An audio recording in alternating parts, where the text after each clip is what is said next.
2 ou 3 soirs plus tard, Becker se pointa. Mes parents avaient dû lui donner mon adresse, ou bien alors il l'avait retrouvée par la fac. Je l'avais laissé au bureau d'emploi de l'université, section main-d'œuvre non qualifiée. Honnête ou autre, avais-je écrit sur ma carte, je suis prêt à faire n'importe quel travail. Personne ne m'avait fait signe. Becker alla s'asseoir dans un fauteuil pendant que je servais le vin.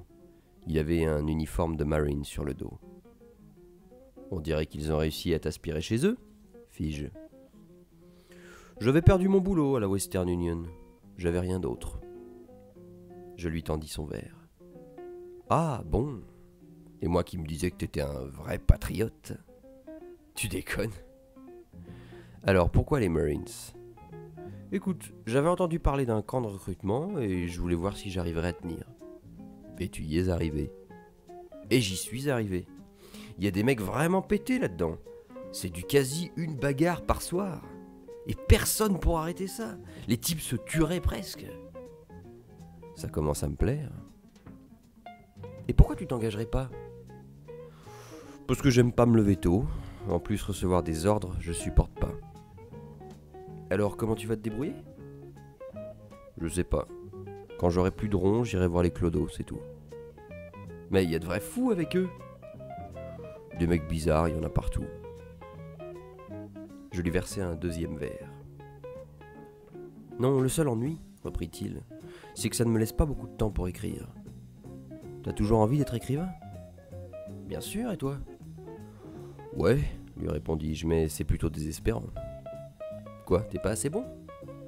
Oh non, ce sont eux qui ne le sont pas. Tu lis les magazines ? Tu sais, les recueils du genre les meilleures nouvelles de l'année, il y en a au moins une douzaine. Oui, je les lis. Le New Yorker ? Harper's ? The Atlantic ? Ouais. Sauf qu'on est en 1940 et qu'ils continuent à publier des trucs du 19e. Qu'est-ce que c'est lourd, maniéré et prétentieux. C'est la migraine assurée. Ou alors tu t'endors en lisant. Qu'est-ce qu'il y a qui va pas ?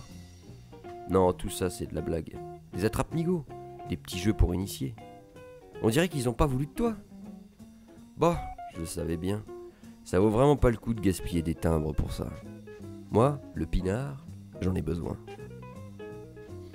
Moi, je suis sûr que je vais percer, fit Becker. Tu verras qu'un jour mes livres, ils seront sur les rayons de la bibliothèque. Et si on arrêtait de parler écriture ? Tiens, prends Thomas Wolfe par exemple. Qu'ils aillent se faire foutre. On dirait une vieille qui radote au téléphone. Bon. Alors ton mec à toi, c'est qui ? James Thurber. Quoi ?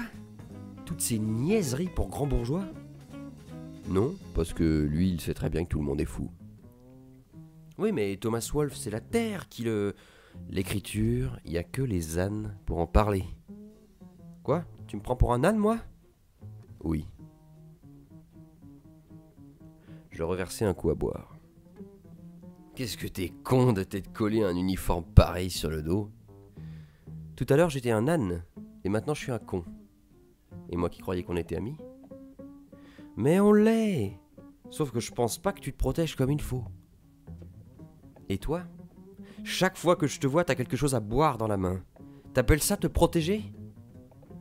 J'ai pas encore trouvé mieux. Si je buvais pas, il y a longtemps que je me serais tranché la gorge. Mais c'est des conneries, ça ! Non, ça en est pas parce que ça marche. Les prêchis-prêchats de la place Pershing, ils ont leur dieu. Eh bien, moi, mon dieu, j'en bois le sang. Sur quoi je levai mon verre et le vidai. Tu te caches la réalité, c'est tout, reprit Becker. Et alors ? Et alors tu seras jamais un écrivain, si tu continues comme ça. Mais qu'est-ce qui te prend ? Comme si les écrivains, ils faisaient jamais autre chose. Becker se leva. Je te prierai de ne pas élever la voix quand tu me parles, vu ? Et qu'est-ce que tu veux que je lève d'autre ?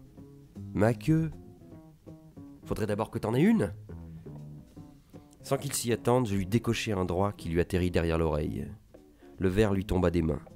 Becker traversa la pièce en vacillant. Mais Becker, c'était un costaud. Il était bien plus fort que moi. Il alla se cogner contre le bord de la commode et fit demi-tour. Je lui collai un deuxième direct du droit sur le coin de la figure. Il valsa jusqu'à la fenêtre ouverte et j'eus peur de le frapper une troisième fois. Il aurait pu tomber dans la rue. Il reprit ses esprits et se secoua la tête afin d'y voir plus clair. « Bon allez, ça suffit, fis-je. La violence, moi, ça me donne la nausée. Buvons un coup. »